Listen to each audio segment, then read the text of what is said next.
Este podcast pertenece a la red Podcast SN.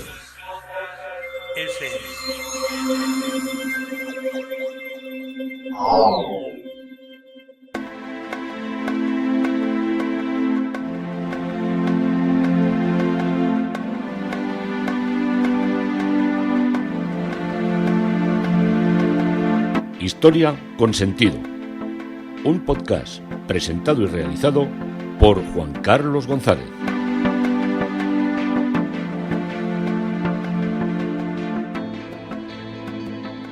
Un saludo a cuantos me escuchan a través de las redes sociales, de Twitter, de Facebook, de mi página web Historia con Sentido y de la red de podcast SM. Yo soy Juan Carlos González y un día más encantado de poderos acercar algo de la historia. Hoy el tema propuesto es Murillo en la Catedral. Sí, volvemos a Sevilla. Si algo tiene la Catedral de Sevilla es inmensidad. La maraña de arquivoltas, de arcos, de pináculos y de demás elementos arquitectónicos le deja a uno, digamos, boquiabierto. Las dimensiones son tales que no hay donde podamos encontrar algo que no llame nuestra atención. Tamaño enorme, nosotros empequeñecidos. ¿Por qué? Porque la catedral fue durante siglos el tercer templo más grande de la cristiandad, tras San Pedro del Vaticano y San Pablo de Londres. Y no fue más grande porque los sevillanos sabían que allá se hubieran encargado, porque Roma lo prohibía, había que cumplir unas medidas y no te podías pasar en hacer más grande una catedral que el Vaticano, pero si no lo hubieran hecho, estos sevillanos lo hubieran hecho más grande. San Pablo de Londres se quedó a escasos metros del Vaticano. Los ingleses pensaron que era un poco más grande o que igual era mayor. Pero lo que pasaba es que el Vaticano estaba mal medido. Así que, aunque por escaso metraje, sigue siendo la segunda en este orden. Primero el Vaticano, después San Pablo de Londres y el tercero la iglesia de la Catedral de Sevilla. Ya ocupaba un espacio enorme el que dejaba la Mezquita Mayor de Sevilla, cuyos arcos de arranque los podemos apreciar en el Patio de los Naranjos. El Patio de los Naranjos era el antiguo patio de las abluciones, de la entrada a la mezquita, y tiene unas dimensiones impresionantes. Y ahí es donde se ve los arranques de la arquería, que eran los que formaban el enmarañado de lo que era la nave central de la aljama, de lo que era la nave principal de la Mezquita Mayor de Sevilla. Seguimos contemplando el imponente campanario, la denominada giralda. Giralda viene del giraldillo, que era una figura que está colocada arriba, que es una especie como de ángel que tiene como un estandarte y cuando da el viento pues gira para un lado y para otro. Las dimensiones también son de aquella manera. El giraldillo mide casi 5 metros. Ahora está puesta arriba una déplica. El original está a pie de suelo, lo podemos vislumbrar o acercarnos a él cuando entramos en lo que es el acceso actual a la Catedral de Granada, de Sevilla, que se hace por una de las puertas laterales. Ahora la torre, antes minarete, donde podemos apreciar en ambos, en lo que es el antiguo Patio de los Naranjos, actual Patio de las Abluciones, actual Patio de los Naranjos, y en el minarete, en la giralda, podemos apreciar en ambos el esplendor y la monumentalidad del arte almohade. Ya solo por ver esto merece la pena acercarte a Sevilla. Sevilla tiene muchos más.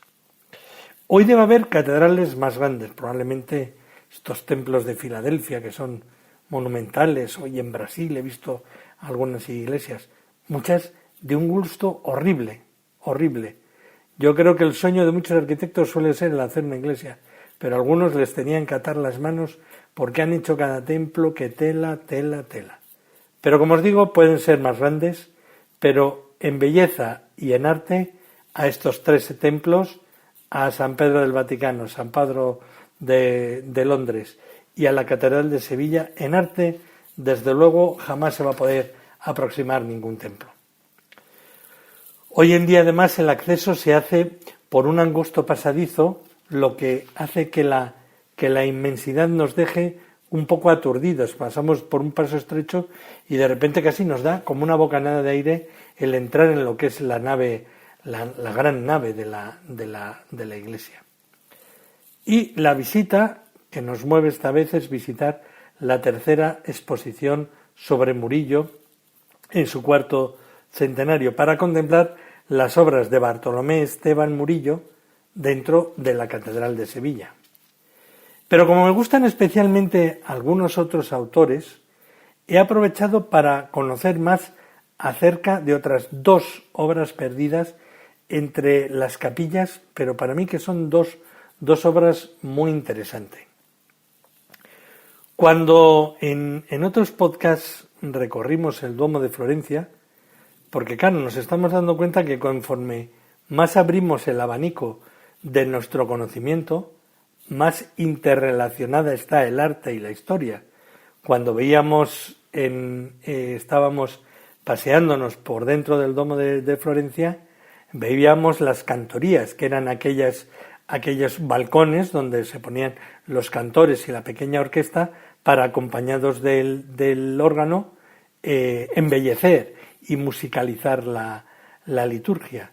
Y hablábamos de una fineza extrema en unos retablos cerámicos o altorrelieves cerámicos que allí se encontraban realizados por los maestros de la Robbia.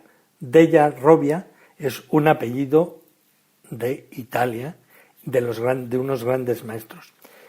Son unas piezas estas de la Robbia, son varios, son 2 tíos y un grupo y 5 sobrinos. Como os digo, está la belleza de estos relieves, de estas piezas cerámicas en el fondo, que está la belleza que si nos acercamos a tocarla no nos dejan en muchos sitios. Es como si tuvieran un brillo húmedo. Es como si tocáramos, como si acabaran de darle agua a esas figuras y estuvieran todavía, que vamos a tocar y nos vamos a quedar con el agua en los dedos. Pues eso es la sensación visual que yo vislumbro cuando veo las esculturas de la Robbia. Luca de la Robbia nació en Florencia en 1400 y murió en la capital de la Toscana, en Florencia, en el año 1482. Este personaje, Luca, evolucionó desde la escultura en mármol, con un conocimiento, estamos en el Renacimiento, con un conocimiento profundo de la talla del mundo clásico romano y griego, que era lo que estaban estudiando en los talleres florentinos, lo junta con la producción industrial de cerámica polícroma. Este es un paso muy interesante porque normalmente en Florencia se estaban haciendo dos tipologías de lo que era la escultura en piedra, la escultura en bronce, y salió esta tercera variante, que era la cerámica policromada, que llegaba a ser tan dura como el bronce. Luego os explicaré por un tratamiento que se le daba. La más caro y lo más difícil de hacer, podemos pensar que ahora sería la piedra, no, era el bronce. El bronce era carísimo porque el bronce tenía una finalidad militar, entonces era muy difícil encontrar bronce para hacer primero hacer el molde, luego fundir, luego bruñir y luego terminar haciendo las estatuas, que había que hacerlas muchas de ellas con un equilibrio, porque si se hacía un caballo y se hacía una persona encima, si el caballo se hacía rampante, o sea, con las patas para arriba, tenía que tener una serie de equilibrios para que la pieza no se nos balanceara y se nos cayera. O sea que el mundo de las esculturas ese era un mundo complicadísimo. Luego tenemos, claro, Miguel Ángel, que era el gran maestro que se movía por Florencia, que dominaba todas aquellas cosas a la perfección. Y los grandes maestros. Pero vamos a volver a Luca de la Robbia y al taller que fue creado por Luca y por su hermano Marco de la Robbia, y al morir el hermano Marco, Luca lo regenta con sus sobrinos. Y el más conocido de todos ellos es Andrea de la Robbia. No porque los otros no fueran importantes, sino porque es el que aparece firmando más obras. El color de las obras es siempre blanco y azul, y algunas veces hay algo de verde. Es brillante, con un brillo especial e irrepetible que llena retablos, sacristías, palacios y un largo etcétera de elementos artísticos de la Toscana y de una manera especial de Florencia. El que ha visto las obras de la Robbia o del grupo de los artistas de la Robbia no se le baja más de la cabeza, porque es una cosa muy típica y muy irrepetible. El brillo que la recubre es una mezcla de estaño, antimonio y otros minerales y mixturas que, cocidos en un horno a alta temperatura, se obtiene ese efecto especial de brillo, y al endurecer la pieza se hace de una dureza metálica. La producción se extingue con los hermanos de Andrea, que son los sobrinos de Luca. Una cosa curiosa, porque ellos hacen muchas piezas, pero llega el que muere, el último de los sobrinos, y aquello se cierra y ya no se hacen más obras. Pero al ser una producción industrial, la obra fue muy prolífica y se exportó por toda Europa. Y dos de estas piezas de este taller, no sabemos si es de la parte de Luca o de Andrea y sus hermanos, son dos de estas piezas las que están en Sevilla y están en la catedral. Como relataba antes, las obras de los de la Robbia comprenden frisos y retablos, emblemas de corporaciones, armas heráldicas, retablos de la Virgen y de los santos para la devoción privada, variedad amplísima de obras. Y las obras sevillanas de los de la Robbia se caracterizan por su gracia, por el brillante colorido del esmalte, por los colores, en este caso el blanco y el azul, por la finura de los modelos y por la frescura del diseño, que las hace fácilmente identificables. La primera obra, que es la Virgen del Cojín, está en la Capilla de Santiago. Cruzamos por la parte del testero de la iglesia, según hemos entrado, vamos a la capilla de enfrente, y la cuarta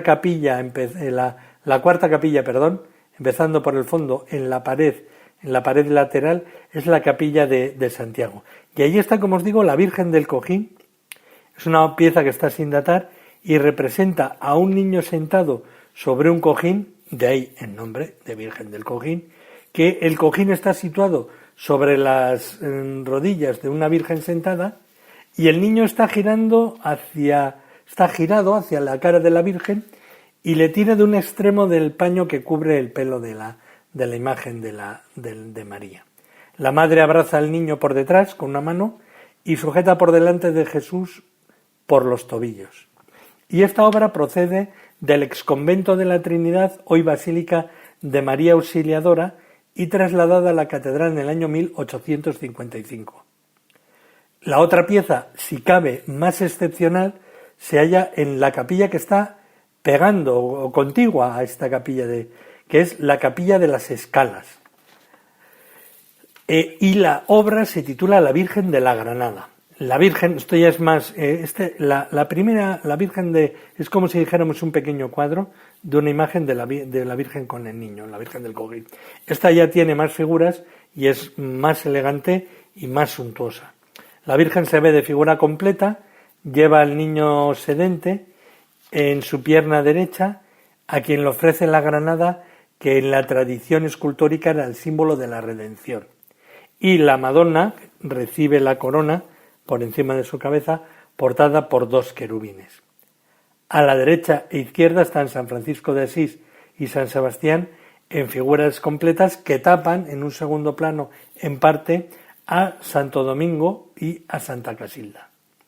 En el friso del retablo hay 5 cabezas de ángeles alados, y en el tímpano curvo o frontón una deesis, que es Cristo con la Virgen y San Juan en adoración.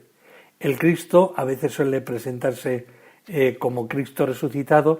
En este caso es un Cristo en versión varón de dolores.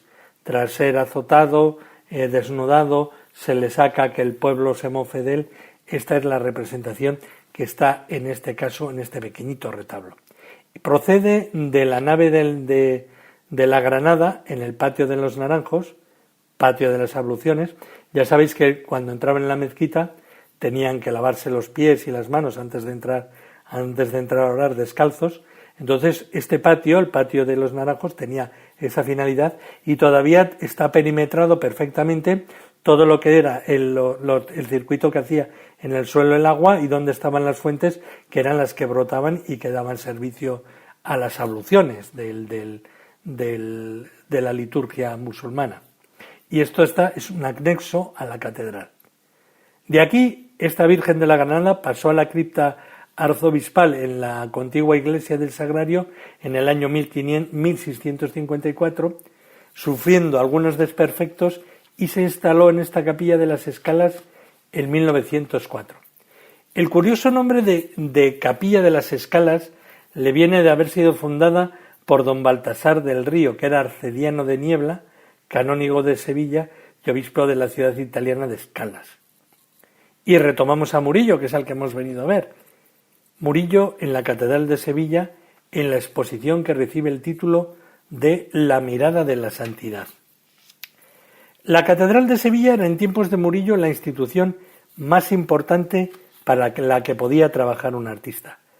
Por ello, todos los artistas deseaban obtener un encargo del cabildo, de los canónigos, y lograr que su obra se plasmase y estuviera en el interior del gran templo, que era el centro neurálgico de la vida religiosa, cultural y cotidiana de la ciudad. Desde la construcción os he hablado que había elementos árabes, iniciada en 1401 a partir de la mezquita mayor, la mezquita Al-Jama. La catedral iría incorporando en sus capillas góticas y renacentistas una excepcional colección de pintura en la que estarán representados los principales artistas de Sevilla. Murillo fue considerado por el Cabildo Catedral como el mejor pintor de la ciudad y comenzó a trabajar para esta iglesia en el año 1655, realizando diferentes encargos hasta el año 1667.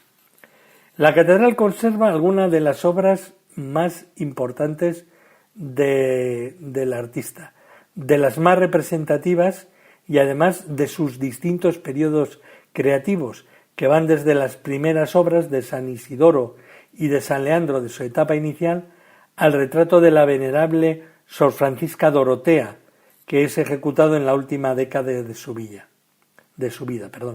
La mayoría de estas pinturas se encuentran en los lugares originalmente pensados para su función espiritual y devocional, y no obstante también se conservan una serie de obras que no fueron realizadas por Murillo para la catedral y que han ingresado en la colección de la catedral a través de diferentes donaciones, porque sobre todo Murillo se llevó muy bien con lo que eran el cuerpo, la élite de los canónigos de la catedral, que eran nobles y que le tenían también como su pintor para los retratos, para sus familias, para todo tipo de lo que eran, porque claro, Murillo vivía de la iglesia, esencialmente de hacer obra religiosa, pero también vivía de muchas obras que le encargaban los particulares. Muchas habrán perdido, pero muchas se conservan y muchas han acabado por distintos museos de toda Europa. Luego haremos un caso, porque he traído al final de este podcast, os voy a hablar un poco del extraordinario caso de algunos cuadros y de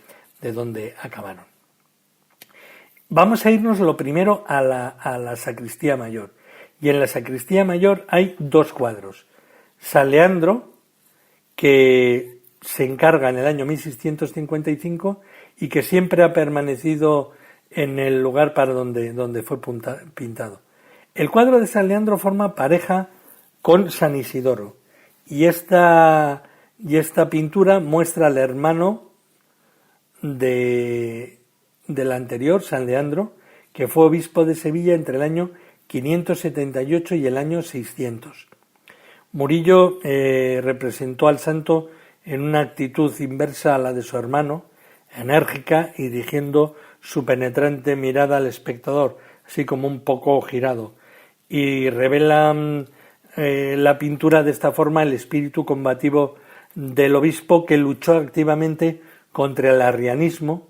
Esto lo vimos en lo que fue el podcast dedicado a San Isidoro del Campo, y consiguió la conversión al cristianismo del rey visigodo Recaredo. Y el pliego que sostiene entre sus manos alude al dogma de la Trinidad, del que San Laureano fue un acérrimo defensor, no San Leandro, San Laureano, que también tiene un cuadro. Según la tradición, Murillo retrató a este personaje reflejando al apuntador del coro de la catedral, el licenciado Alonso de Herrera. El apuntador del coro de la catedral, el que preparaba los libros y era el que llevaba todo lo que era la parte de... No era el sochantre, no era el que cantaba, pero el que preparaba todo lo que le decía el sochantre del tema de la liturgia. No es que iba con el dedo apuntando, ni iba chivando como se hace chivando, bueno, una palabra que es muy de aquí, pero no iba adelantando lo que tenía que decir como se hace ahora, o se hacía hace unos años. Ahora lo hacen con un pinganillo en el oído, como se hacía con las obras de teatro. La otra obra que está en la sacristía de la catedral es San Isidoro. Esta, como os he dicho, es de las pinturas más tempranas de Murillo conservadas en la catedral. Forma pareja San Isidoro y San Leandro, que fueron sufragadas por el arcediano de Carmona, Juan Federeggi, en 1655. Se trata, como os he empezado a contar, de las dos obras emblemáticas en la trayectoria del artista, tanto por su temática, ya que representan a los venerados patronos de la ciudad, como por el espacio privilegiado que ocuparon en la catedral en las dos paredes laterales de la sacristía mayor. San Isidoro fue obispo de Sevilla entre 1601 y 1636, fue un teólogo erudito que combatió con las escrituras la herejía arriana, y por ello Murillo le muestra en actitud concentrada y revestida como si dijéramos una cierta autoridad espiritual, y porta los símbolos episcopales, la mitra y el báculo, y medita sobre el primer tomo de sus etimologías, que fue un poco donde se desarrolló todo el compendio de fe y de moral cristiana, pues desde el siglo VII hasta el siglo XV. Salimos de la sacristía y nos dirigimos a la sala capitular. En el año 1667, el Cabildo Catedralicio encargó a Murillo una serie de 9 pinturas para la sala capitular del templo, lugar en que los canónigos debatían de las cuestiones administrativas y económicas. Y las pinturas se dispondrían en la bóveda oval de la sala y tendrían como misión inspirar a los eclesiásticos para que actuaran siguiendo, era todo muy humano, pero querían espiritualizarlo, los postulados cristianos. Con objeto de propiciar dicha inspiración, la sala estaría presidida por una gran Inmaculada Concepción, imagen para aquellos canónigos de virtud, y acompañada de 8 santos que representaban los modelos de conducta digna y perfecta, pero vinculados a la ciudad de Sevilla también. La Inmaculada, obra del año 1667. La Inmaculada que pinta Murillo para presidir la sala capitular es una de las creaciones más conseguidas. La Virgen está rodeada de una aureola de nubes de tonos dorados y envuelta en una corte de angelitos que portan pues la rosa, la palma, la azucena, las cosas relacionadas con todo lo que era la mitología de dibujos que hacían referencia a la virginidad de María. Estamos en el pasado el Concilio de Trento, y todo esto había que llevarlo mucho, había que plasmarlo mucho en lo que era la expresión artística.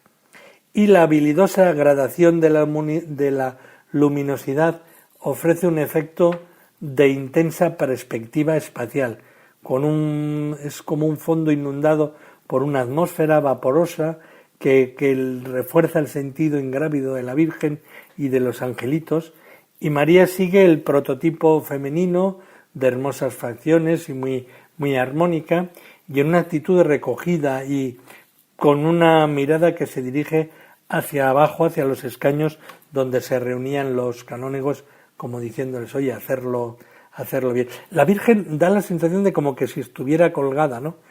Da cierta, hombre, esto también hay que entenderlo, ¿eh? Da una cierta imagen de tridimensionalidad, pero no es tridimensional. Vemos que es un cuadro, pero lo preside todo de una manera espléndida. Siguiente cuadro, Santa Justa. Santa Justa, de las hermanas Justa y Rufina, vírgenes mártires patronas de la ciudad, que impidieron, según la tradición, que la catedral y la Giralda fueran destruidas en el terremoto de 1504. Por eso a veces salen las dos acompañadas y sosteniendo cada una con una mano la Giralda. Es por ello que los canónigos eligieron a estas santas con objeto de obtener su protección también para los asuntos administrativos del cabildo. Santa Justa, la mayor de las hermanas, es representada por Murillo siguiendo un modelo físico y espiritual que el artista consolidó en sus pinturas. Así la santa se representa como una mujer, pero de belleza terrenal, imbuida como de un profundo espíritu de serenidad y de compasión, y sostiene en una de las manos una jarra de cerámica, aludiendo a su condición de alfarero, que era su familia los que hacían las tinajas, y en la otra una palma, símbolo del martirio que sufrió por defender la fe cristiana frente al paganismo. El otro cuadro es Santa Rufina, que es la hermana mayor de Santa Justa, que se negó a donar los cacharros de cerámica que vendían para que sirvieran de culto a la diosa pagana Salambó, y por este motivo en el año 287 fueron encarcelados por el prefecto Diogeniano y sufrieron un terrible martirio que acabó con la vida de Santa Justa en primer lugar y posteriormente de Santa Rufina. Y la imagen que Murillo retransmite de Santa Rufina está alejada de los cruentos episodios del martirio, y el artista prefiere mostrar a la santa tras haber superado el sufrimiento terrenal y habiendo recibido después del sacrificio ya la recompensa celestial. Por ello su rostro es amable, compasivo, y muestra también en la jarra de cerámica y la palma del martirio. Bien, tras las santas Justa y Rufina, dos representaciones de santos mártires que se disponen a continuación en la sala capitular, que ofrecieron los canónigos ejemplos de virtud y de sacrificio. El primero de ellos, San Pío, que era considerado por la tradición el evangelizador de la Bética y el primer obispo de Sevilla, estando por ello estrechamente relacionado al cabildo metropolitano. Murillo lo representa al santo revestido con la vestimenta episcopal, portando en una mano el báculo pastoral y en la otra la palma que le acredita también como mártir. Muestra una profunda actitud espiritual, elevando su mirada al cielo en actitud de sacrificio e implorando la gracia. Siguiente cuadro es San Laureano.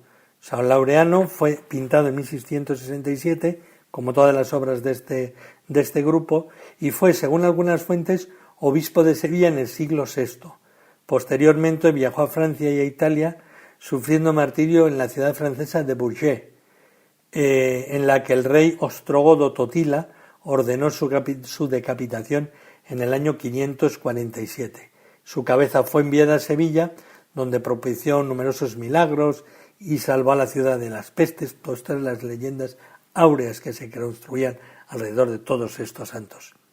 Murillo representa a San Laureano ataviado como obispo, portando el báculo pastoral, y adopta el santo una actitud de profundo sacrificio, con la mano derecha sobre el pecho y su rostro en éxtasis vuelto hacia el cielo en señal de ruego en su martirio, y en el cuello es visible el corte que evidencia su martirio, claro.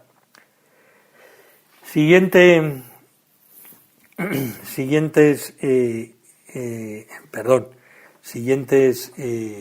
cuadros, también dentro de la catedral.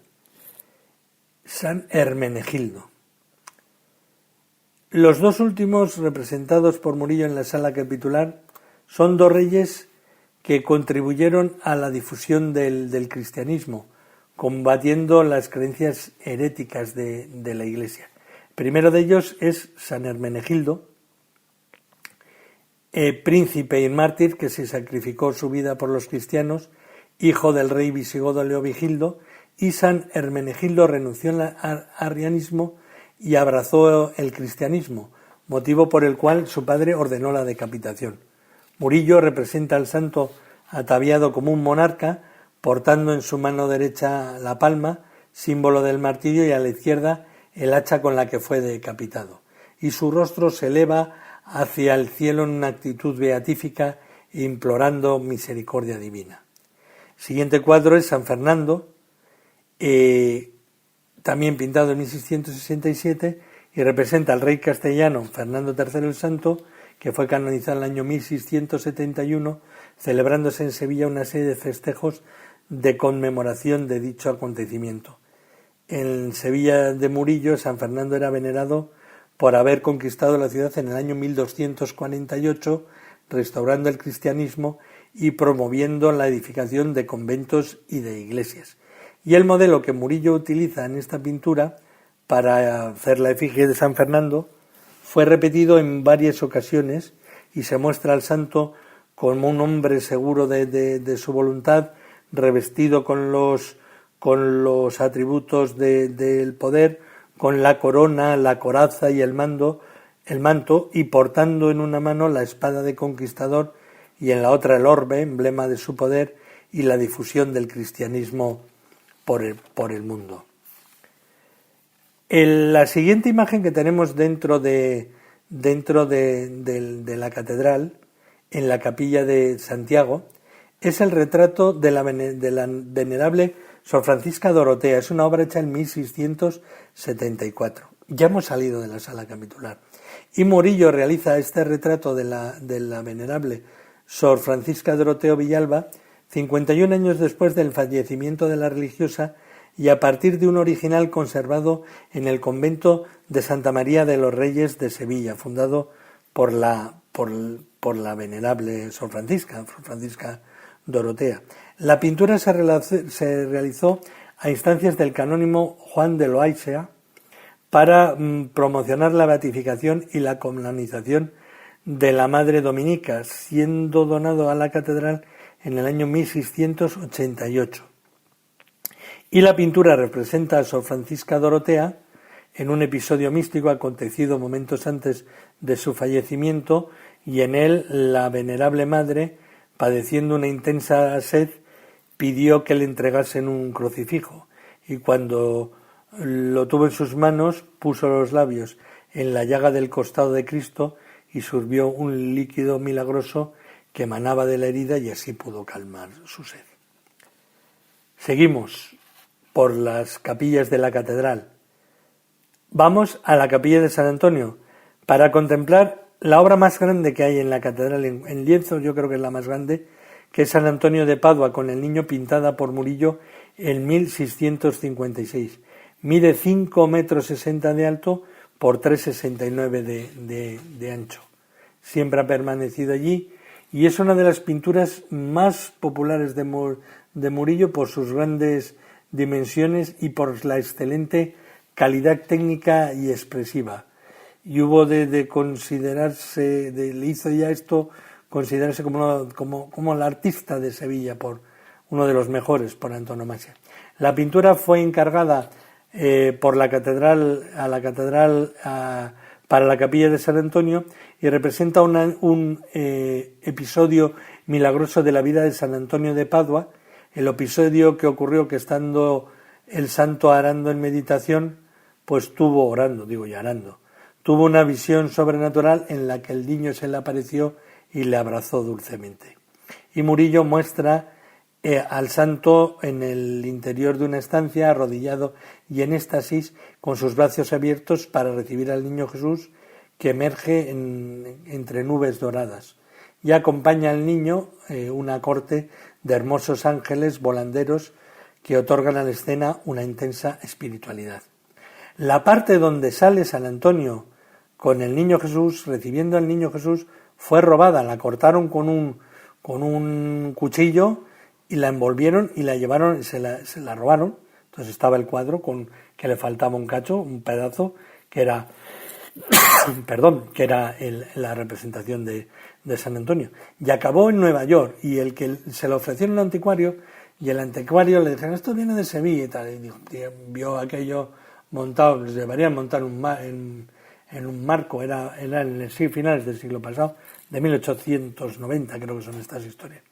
Y entonces fueron allí a venderle, y ¿de dónde es esto? Pues esto era la Catedral de Sevilla, era un cuadro muy importante, pero se lo llevaron los franceses, todo era mentira, era robado. Y entonces el otro dijo, mira, no me lo vendas a mí, véndeselo al embajador de España y yo hago ya de mediador. Y así lo hicieron, lo vendieron al embajador y el embajador lo retornó y lo volvieron a coser y a montar en el cuadro de una manera original. En la parte de arriba, también en la capilla de San Antonio, está el bautismo de Cristo, en el año 1667. El año en que Murillo realizó las pinturas de la sala capitular, la catedral le encargó la ejecución de una nueva obra, el bautismo de Cristo, y esta pintura se dispuso en el ático del retablo que el artista había realizado 12 años antes de la visión de San Antonio, y su función era reforzar el sentido sacramental de la capilla, que era habitualmente utilizada como capilla bautismal. Y esta hermosa pintura muestra a Cristo recibiendo el bautismo de Juan el Bautista, momento en que el cielo se abre y entre destellos dorados emerge el Espíritu Santo y unos ángeles volanderos, y se destaca la profundidad espiritual que Murillo otorga a Cristo y al Bautista, intensamente emocionados por la tan importante acontecimiento y por la excepcionalidad y calidad técnica que Murillo sabe meter y dar a la pintura. El ángel de la guarda está en el altar del ángel de la guarda, está como si dijéramos en uno de los retablos laterales que están alrededor del coro. El ángel de la guarda, que viene, como vimos en la segunda exposición del convento de los capuchinos de Sevilla. Y esta es la pintura que preside el altar del ángel de la guardia de la catedral, que no fue realizada por Murillo para el templo metropolitano, sino que fue ejecutado para el convento de los capuchinos, para la que el artista realizó el amplio conjunto de obras que hemos visto ya en el otro podcast. La otra obra que tenemos es San Fernando, que está en lo que es la parte central expuesta ahora, y procede de la colección de Bartolomé Pérez Ortiz. Tras la canonización de San Fernando en 1671, Murillo realizó varias representaciones del Santo Rey, y entre ellas destaca esta pintura por su calidad técnica y expresiva. Y la obra fue encargada por el racionero, que era el que daba las limosnas y daba de comer a los pobres de la catedral, Bartolomé Pérez, quien la donó a la catedral en 1678 para que fuera colocada en la sacristía mayor, pero no llegó a colocarse allí.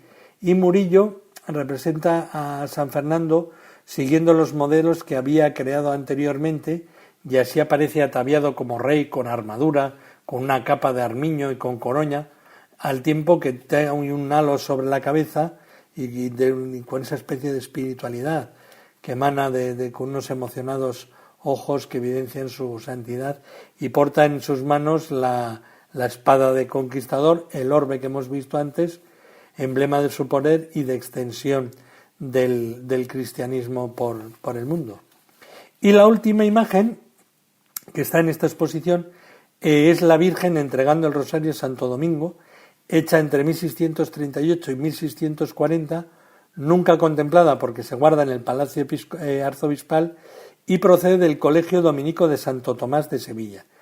Esta es la segunda obra conocida en la producción artística de Murillo y pertenece la pintura al periodo juvenil del artista, cuando no contaba más de 20 años. Y en ella está presente la influencia de su maestro Juan del Castillo.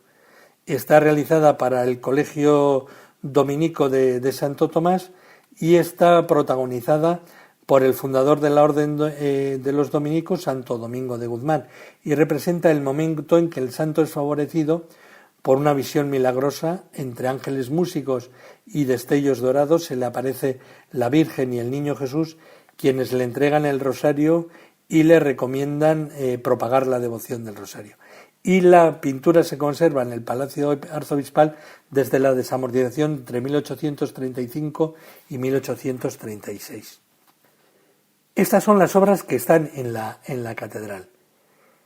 Hay otras obras que desaparecieron de Sevilla, que se las llevó el mariscal Soult en lo que es su expolio, y varias de estas obras se conservan en el Museo del Louvre. Entonces hay una sala que algún día visitaremos, donde se conservan las grandes obras. La sala Soult se llama, porque este general francés se llevó los cuadros, estuvieron en su palacio, pero al final acabaron vendiéndose todos, y un grupo de 5 obras permanece en el museo más lujoso, que dicen los franceses, que hay en el orbe, que es el Museo del Louvre. Pero esto ya lo tenemos que hacer el siguiente día, porque pensaba hablaros de estas horas, pero ya he hablado demasiado. Hoy hemos ido a ver la Catedral de Sevilla. Hemos ido a ver las obras insignes que allí permanecen y que fueron pintadas, muchas de ellas, casi todas, para la catedral. Y hemos visitado unos personajes, dos piezas que vienen de un taller florentino, de unos señores que ya habíamos visto cuando recorrimos Florencia. La historia se da a la mano. Sevilla, Florencia, Murillo, los franceses que nos expropiaron los cuadros, Napoleón. Todo esto es historia con sentido, y un día más, encantado de haberoslo podido contar, Juan Carlos González.